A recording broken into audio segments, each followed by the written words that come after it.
All right, I think, Elizabeth, I think first thing, like I told you, I just wanted to ask you, whenever people just ask, how are you doing, everybody, the simple answer is always good, but, and I'm not saying that's not your answer, but how are you doing?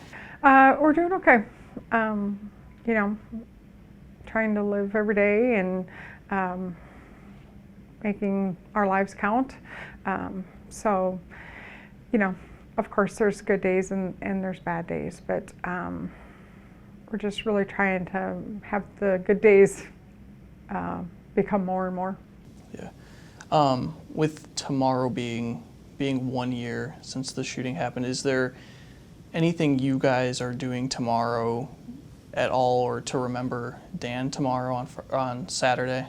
Well, we're actually making plans for the 14th to do, family things, and of course tomorrow we'll, reach out and spend time together and stuff tomorrow. But kind of left that up, to the kids. Everybody kind of needs to do some different things for themselves, and so everybody's just kind of doing what they need to do. I think over the course of the year we've really found that just doing our normal routines and having our days be as normal as possible is most helpful for us to get, to make the days as good as they can be. And so, of course, reached out to the kids and let them know the activities that were going on in town, and that if they wanted to participate, that they were more than,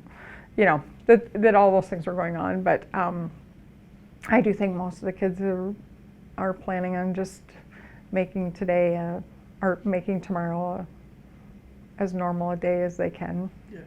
I know last time we spoke in Emporia, Kansas, and you just brought it up too, but just making the good days, the better days, more prominent. Over the past year, what has kind of helped you make those days more prominent in your guys' life? Just, I tell you, just friends, I just, and the kids too. I think we just have an incredible support system of friends and strangers, family that just continue to reach out, and I think the kids are good about reaching out too, on days and good days and bad days, but making sure that they're maintaining those relationships that are very important to them.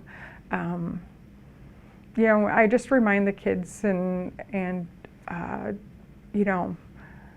when you've experienced deep love, then the opposite, the other side of that is that deep grief comes with deep love, and that our kids are very fortunate that they had a great dad and they had a great relationship with their dad. And so the grief is deep because the relationships were so good. And not everybody gets that, and so that's a blessing, even though some days it doesn't always feel like a blessing, but it's truly a blessing. How do you guys plan, and how have you guys kept his memory just in your guys' life, even just now, but also going into the future? Yeah, so that's really easy for us because we have a lot, a lot of stories of Dan. And so even though he's, obviously never physically with us, there's not a day that goes by that a story isn't shared amongst the kids, or laughter held about funny things about Dad, or times that they unintentionally made him upset and his reaction. And we just have so much laughter remembering memories of Dan that it's very healing. But keeping his memory alive is very easy for us. What does it mean to you? Just you talked about just random strangers that even reach out to you, but just all these people that cared for Dan. What does that mean to you, just to see that and hear that? It's so hard to put that into words. Other people sharing their memories of Dan just helps us, I've received a couple months ago, I received a letter from a former administrator that he'd worked with, and he just, wrote a letter just full of memories of Dan, and it's just a treasure to me because it's like pieces of him that I didn't get to experience myself, but I have them now, and so it's just kind of fun because, I can picture Dan in the situation, the stories he was telling. I can bring Dan alive in my mind through those stories, and I just get text messages of from people saying, "Oh, I thought of Dan the other day. I wanted to share the story about Dan that I have," and I just so appreciate that because it's just something that I physically can have, and when I'm kind of having a rough day or struggling a little bit, I can just go back to those pieces of paper, those text messages, and help me just turn a day where I'm struggling into a positive day. Because like we talked about, just even those messages, even when you're not expecting those can make anybody's day. Absolutely. There's just, I don't, the messages that I've gotten, I just have some friends that reach out to me on a daily basis, how are you doing, and it just really hits home, like you said too, it's not even just because of the situation I'm in, like what that does to a person's mental health, positive mental health, just with any relationship, like, hey, thought of you today when this happened, or, hope you have a great day. Just a simple hope you have a great day, send it off. Just what that means to somebody, just to get that, like, oh, yeah, okay, it's very meaningful. While we're on the topic of Dan, if it's okay if I ask, I just want to hear what you guys, just looking back on the year, what you guys miss about him most. I mean, you already talked about there's so many stories and memories. His humor, he had quite the sense of humor. I miss that. I miss, just his presence and the decision making when now you don't have someone to talk through decisions with, and you're on your own to make decisions, and now if they don't go right, it's my fault. I'm not like, oh, that was a bad decision. That's all on me now. But just that companionship of day to day, and I think for the kids, just being able to call Dad up and just have a conversation, there's just so much truth in that. Like if you could just have just 5 more minutes, a 5-minute conversation, and we were fortunate with Dan that we had those 10 days. We were able to say things that a lot of families aren't able to say when they lose a loved one, and so we're very fortunate we had that time, but there's still things that come up that it's just like, or you still, you still like, oh, when I get home, I can't wait I'm gonna tell Dan, and then just like, oh, wait, no, you're not, but I still do. It's just I don't get it. I have to make the response up in my mind. I have to think about what his response would be or his facial expression to have that. Is there, aside, obviously, well, you guys are going through everything. In the Perry community too, just going through everything over the past year, is there anything that you guys have that you feel like you want the Perry community to know while they're also still grieving a year later after this high school shooting? Yeah, right. It's been a year. Not only that, but the loss of the Tyson industry out of Perry, and and other tragedies. We just had another family suffer tragedy here just shortly before Christmas. We lost a dad and a grandma in the community in a car accident, and just it's a great community. It pulls together and it really supports each other, and I know that our family's suffering, and we have our grief, and it's been very public, but there's been a lot of people that have lost a lot of good people in their life, and they haven't had the opportunity that we have had to share our stories and our great person, and other people have lost great people and are also grieving.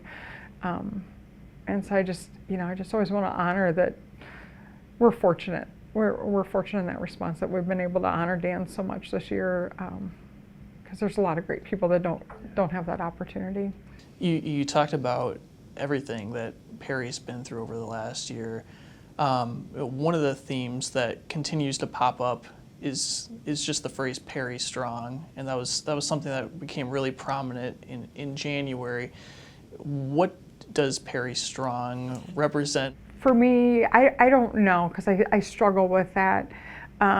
People say that, oh, you're so strong, and I don't know what that means, because to me, putting my feet on the floor in the morning and crawling out of bed and making the best of every day, I don't see that as a strength. I see that as continuing on with life, and I feel like not doing that would be a disservice to Dan.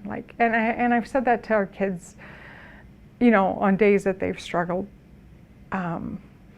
Your dad did not do what he did to save lives that day to destroy your life. So get yourself out of bed and get yourself through the shower, put on your clothes, and go make the best of the day, because that's how you honor your dad every day. Is you make the best out of every day that you're given on this earth, and then that's honoring your dad.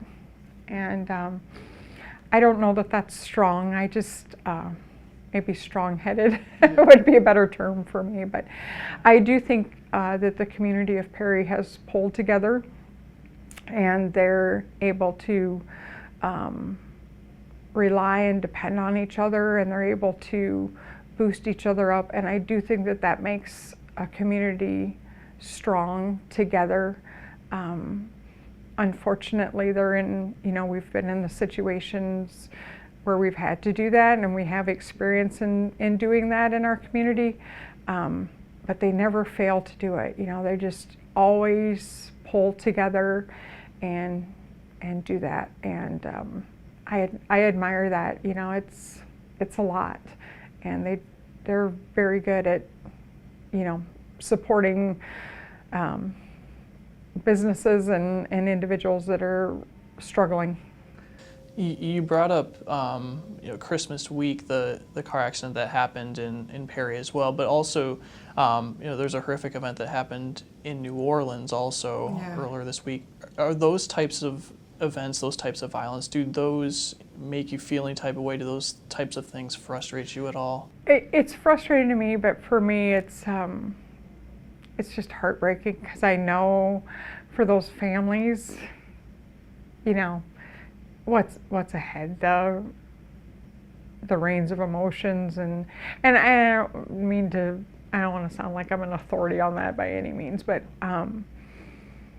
it just kind of takes you back, and I just feel so bad for those families, knowing what this next year, what the years to come now look like, when you lose a loved one in a violent, can't make sense of a situation, act of violence. Because it is a lot, and they don't know what to do or what is going to happen even going forward. Right. It's just hard to get a little closure there, on why someone would do that. You pointed this one out before we started this, but just anything that, just over the past year, that you think needs to be done about school violence? I don't know what the answer is. I know mental health is. I don't know what the answer about mental health is, but I know that it's got to be better than what it currently is. Because when somebody makes up their mind to do an act like that, there's that mind is made up, and that act is going to get carried through one way or the other, whether it's inside a building or outside a building, or in an area that's full of people that are out celebrating. So I don't know what I don't know. I wish I did. That's $1 million question right there, right? Is there anything we still haven't talked about, Elizabeth, that you I want me to just, know?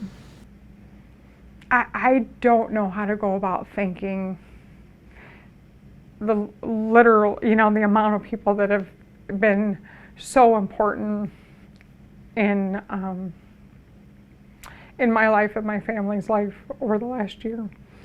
I've said it before, how proud Dan would be of his staff on January 4th of 2024, and the kids in that building, and how they've responded that day, and how they've carried on through this last year.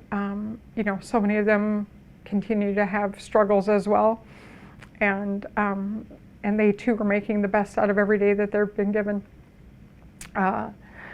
And for my family personally, just the amount of people that have done things behind the scene and never wanted any recognition, but DCI and the FBI and county attorney and the police forces and all of those men and women that responded on that day, and what they continue to do in their jobs is pretty amazing. But the support that we've been given through many of those agencies in the last year has been astounding, and just I don't know, it's just a lot. More than you can put to words, it sounds like. The Landis company has been supportive and never wanted one piece of public recognition of anything that they've ever done. They just truly have supported myself and the other victims from January 4th. Just behind the scenes, they've done a lot of things behind the scenes, and we just have a Progressive Foundry in Perry. The families that are involved there have done a lot of things. Again, never wanted any recognition, just wanted to be supportive and reached out. What can we do? Do you need anything? And people are truly amazing in what they do in these situations. Yeah. Anything else, Elizabeth? End it there? Yeah. Okay. Yeah, we can end it there. Thank you so much. Yeah, thank you. Yeah.